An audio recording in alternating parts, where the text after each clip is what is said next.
हमारी आज की मूवी है मिडसोमर, जो साल 2019 में रिलीज हुई थी। मूवी की स्टार्टिंग में हम डैनी नाम की एक लड़की को देखते हैं, जिसे उसकी बहन टेरी का मैसेज आया था कि मैं अपने माँ बाप के पास वापस जा रही हूँ। अब ये सुनकर डैनी काफी परेशान हो जाती है, तो इसलिए वो अपने बॉयफ्रेंड चेरिस को बुलाती है ताकि उसके साथ वो अपना दुख बांट सके। पर उसके आने पे हमें पता चलता है कि चेरिस डैनी से कोई प्यार व्यार नहीं करता, वो बस उसके साथ अपनी जरूरतें पूरा कर रहा है। लेकिन डैनी हर लड़की की तरह क्यूट और मासूम थी और भोली भी, जो डैनी के इस प्यार को ना समझ सकी और वो उससे सच्चे वाला प्यार कर बैठी। अब हम क्रिस को देखते हैं, जो अपने दोस्तों मार्क जोस पेले के साथ बैठ के पार्टी कर रहा होता है। इधर हम डैनी की सिस्टर टेरी को देखते हैं, जिसने सचमुच सुसाइड कर ली थी। और ये सब कुछ देख के डैनी बहुत ज्यादा परेशान हो जाती है, वो अंदर से टूट जाती है क्योंकि उसका अब दुनिया में कोई नहीं बचा था। कि तभी पहले, जो कि एक स्वीडिश है, वो अपने सभी दोस्तों को अपने गाँव के एक फेस्टिवल के लिए इन्वाइट करता है, जो की बहुत खास और स्पेशल फेस्टिवल होता है और इसे 90 साल में एक बार सेलिब्रेट किया जाता है। लेकिन क्रिस ये बात डैनी से छुपा रहा था क्योंकि वो उसे अपने साथ वहां नहीं ले जाना चाहता था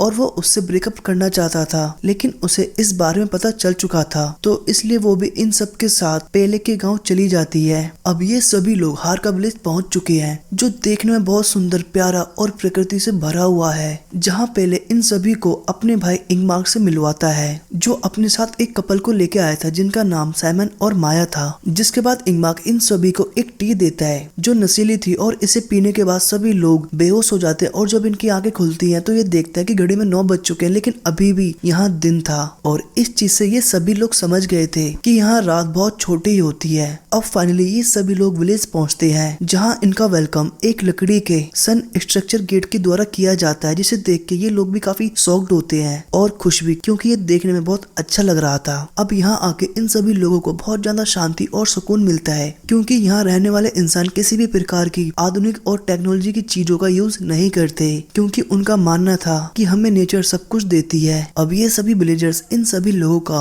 काफी अच्छे से वेलकम करते हैं। अब इस विलेज की सभी स्वीट एंड सुंदर लड़कियां एक डांस परफॉर्म करती हैं, जिसमें माजा नाम की एक लड़की क्रिस को देख रही थी और उसे लात भी मारती है। मतलब माजा क्रिस को पसंद कर रही थी और क्रिस भी माजा पर लट्टू हो जाता है। अब पहले इन सभी लोगों को विलेज का टूर करवाता है, जहाँ डैनी को एक वॉल पे बहुत सारी लड़कियों के फोटो फ्रेम्स दिखाई देते हैं। साथ ही इन सभी लड़कियों के सिर पे ताज रखा था लाइक अ क्वीन, जहाँ पहले इन सबको बताता है कि ये सभी लड़कियां एक डांस परफॉर्मेंस की क्वीन है। मतलब इस फेस्टिवल में एक डांस परफॉर्मेंस होता है और जो उस डांस परफॉर्मेंस में विनर बनता है उसे ये ताज पहनाया जाता है और क्वीन बनाया जाता है। जिसके बाद हम एक बूढ़े कपल को देखते हैं, जिसे इन सभी लोगों ने बिल्कुल अलग तरह के कपड़े पहनाए हुए थे, जिससे ये पता चल रहा था कि ये लोग बिल्कुल अलग हैं और इनके साथ कुछ होने वाला है। कि तभी ये सभी लोग इन बूढ़े कपल्स को चेयर पे बैठा के एक पहाड़ी पर ले जाते हैं और नीचे इनकी विलेज की एक औरत एक किताब पढ़ रही होती है, जिससे ये क्लियर था कि ये लोग एक रिचुअल कर रहे हैं। और उसी पल ये दोनों कपल ऊपर से बिल्कुल सीधा नीचे कूद जाते हैं, जिस पे लेडी तो पत्थर पे गिरती है और इसी वजह से उसकी तुरंत मौत हो जाती है। लेकिन बुजुर्ग आदमी वो नीचे गिरता है, उसकी बस टांग टूटती है और उसमें अभी भी जान बची होती है, लेकिन ये लोग उसे बचाने की वजह। जिसके बाद हम इस मूवी का सबसे भयानक सीन देखते हैं। मतलब एक लड़की को बड़ा सा हैमर दिया जाता है और ये लड़की आके बूढ़े आदमी के मुंह पे उसको इतनी बुरी तरह मारती है कि उसका मुंह बिल्कुल खरबूजे की तरह फट जाता है और उसकी जान तुरंत चली जाती है। और सेम यही चीज एक दूसरी लड़की भी उसी आदमी के साथ करती है। अब ये सभी चीजें डैनी और उसके दोस्त देख लेती है और वहाँ से भागने लगते हैं, पर इस कबीले की हेड उनको रोकती है और बोलती है कि इन दोनों बूढ़े लोगों का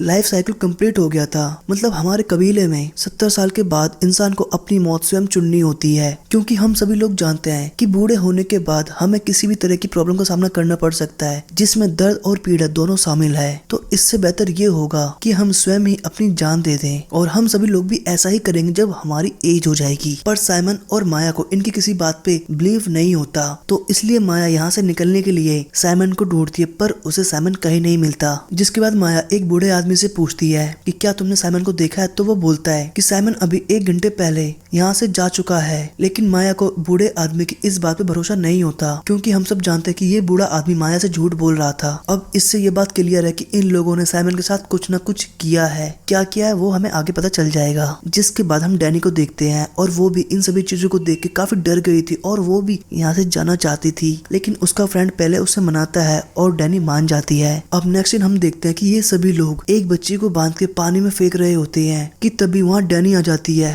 और इनको रोक देती है कि तुम लोग ये क्या कर रहे हो। तो इसलिए इस बच्चे को बचा लिया जाता है, जिसपे ये लोग बताते हैं कि हम असल में इस लड़की की हिम्मत देख रहे थे कि इसके अंदर कितनी हिम्मत है। जिसके बाद ये सभी लोग उस बूढ़े कपल को जला देते हैं जो पहाड़ से नीचे गिरा था, और इनकी राख को एक सूखे पेड़ पे डाल देते हैं जिसे ये लोग काफी पवित्र मानते थे। अब हम देखते हैं कि मार्क ने उसी पेड़ के पास सुसु कर दी है, मतलब इनके पूर्वजों के पेड़ पे मार्क ने सुसु कर दी है, जो इनकी नजरों में बहुत बड़ा पाप था। पर मार्क बोलता है कि ये तो बस एक सूखा हुआ पेड़ है, मैंने तो इसे पानी दिया है। पर पेले बोलता है भाई ये हमारी पूर्वजों की निशानी है और हम इसको बहुत पवित्र मानते हैं। जिसके बाद हम जॉर्ज को देखते हैं जो इन सभी गांव वालों के ऊपर एक किताब लिख रहा होता है, तो इसलिए वो इस गांव के बारे में सारी चीजें लिखना शुरू कर देता है कि ये लोग त्योहार कैसे मनाते, कैसे रहते हैं और क्या चीज खाते पीते वगैरह है। जिसके बाद जॉर्ज इस गांव के एक लाइब्रेरियन से मिलता है जो इसे बताता है कि ये हमारी होली बुक है, इसमें शुरुआत में कुछ पन्ने भरे हुए हैं और जो आगे के खाली हैं वो बाद में भरे जाएंगे। जिसपे जॉर्ज बोलता है कि आगे के पन्नों को कौन भरेगा।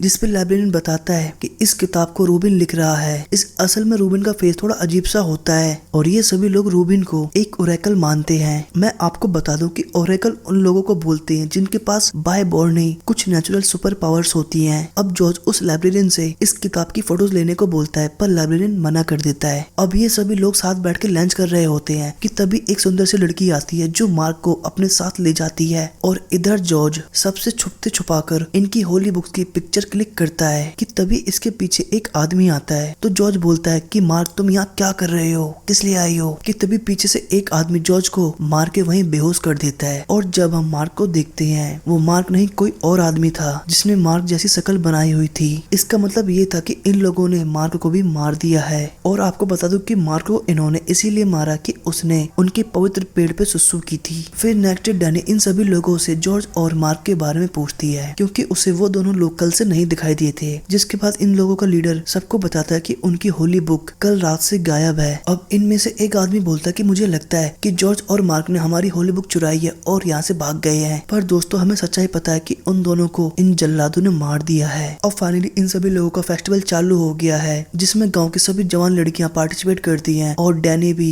इस फंक्शन में पार्टिसिपेट करती है, जिसमें सबसे पहले इन सभी लड़कियों को कुछ पिलाया जाता है और ये एक नशीली पदार्थ होती है। वेल दोस्तों आपको बता दूं कि इन सभी लड़कियों को अब करना क्या है। दरअसल ये सभी लड़कियां एक पेड़ के पास गोल गोल घूम के डांस करेंगी और जो लास्ट तक खड़ा रहेगा वो इस डांस कंपटीशन का विनर होगा और उसे इन सभी लोगों का क्यून बना दिया जाएगा। और इसकी भी फोटो उसी वॉल पर लगा दी जाएगी जो हमने स्टार्टिंग में देखी थी। और फेस्टिवल शुरू हो चुका और सभी लड़कियां डांस कर रही हैं और एट द एंड इस डांस कंपटीशन को डैनी जीत जाती है। जिसके बाद डैनी को भी ताज पहनाया जाता है और उसे सबसे अलग एक स्पेशल जगह पर बैठाया जाता है और उसे एज अ क्वीन ट्रीट किया जाता है। इधर हम क्रिस को देखते हैं जिसे एक रूम में बैठाया जाता है और वहाँ इस विलेज की लीडर आती है जो क्रिस से बोलती है कि तुम्हें माजा के साथ संभोग करना होगा। अब मैं आपको बता दूं माजा वही लड़की है जो पहले दिन डांस के दौरान क्रिस को देख के स्माइल कर रही थी। अब वो लेडी बताती है कि तुम्हें ऐसा इसलिए करना होगा ताकि वो प्रेग्नेंट हो सके और हमारी आगे जनरेशन चल सके। अब क्रिस को इससे पहले एक धुआं सुंघाया जाता है जिससे वो पूरी तरह मदहोश हो जाता है और निकल पड़ता है माजा के साथ मजा लेने के लिए। और जब वो ये सारा काम कर रहा होता है तो डैनी उसे बाहर से देख लेती है। अब ये सब देख के डैनी इतना डर जाती है कि बाहर आके वो वोमिट तक